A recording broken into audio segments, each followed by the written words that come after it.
नमस्कार, मी समीक्षा Deshmukh. Top news मराठीमध्ये आपले स्वागत. एक नजर स्पीड न्यूजवर. पार्थ पवार जमीन प्रकरणामध्ये मुख्य सूत्रधार शीतल तेजवाणी यांना अखेर अटक. घोटाळे प्रकरणात नवे खुलासे होण्याची शक्यता. सांगलीमधल्या आष्टा नगर परिषदेतल्या आकडेवारीत तफावत असल्याचा आरोप. ईव्हीएम ठेवलेल्या स्ट्रॉंग रूम समोर पोलीस आणि आंदोलकांमध्ये बाचाबाची. स्थानिक स्वराज्य संस्थांच्या निवडणुकांचा निकाल पुढे ढकलणं संशयाच्या भोवऱ्यात. विरोधकांकडून शंका व्यक्त. मुख्यमंत्र्यांनंतर राज ठाकरेंनीही घेतली संजय राऊतांची भेट. राऊतांच्या प्रकृतीची केली विचारपूस. अतिवृष्टीग्रस्तांच्या मदतीसाठी राज्य सरकारकडून प्रस्ताव नाही. केंद्रीय कृषी मंत्री शिवराज सिंग चौहान यांची लोकसभेत माहिती. दुसऱ्या टप्प्यात जिल्हा परिषदाऐवजी महापालिका निवडणूक होण्याची चर्चा. राज्य निवडणूक आयोगानं महापालिका आयुक्तांची बोलावली बैठक. 4 डिसेंबर रोजी राज्य निवडणूक आयोगाची महापालिका आयुक्तांसोबत बैठक.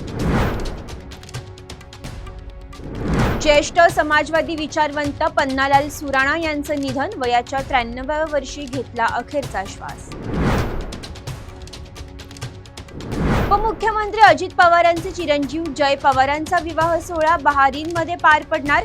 जय पवारांचा विवाह सोहळ्यासाठी केवळ 400 जणांना आमंत्रण. मुंबई महानगरपालिका क्षेत्रातील दुबार मतदार शोधण्यासाठी हालचाली सुरू. 227 प्रभागांसाठी 227 स्वतंत्र अधिकारी नियुक्त करा. निवडणूक आयोगाचे मुंबई महापालिका आयुक्तांना निर्देश.